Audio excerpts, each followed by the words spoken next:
ألف لام ميم. ذلك الكتاب لا ريب فيه هدى للمتقين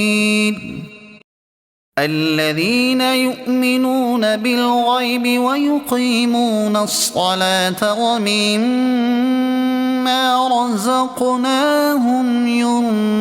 ينفقون والذين يؤمنون بما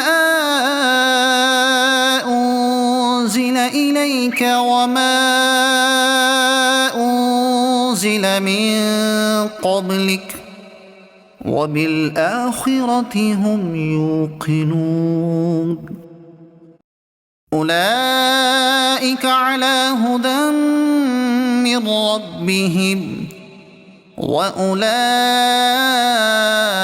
هم المفلحون إن الذين كفروا سواء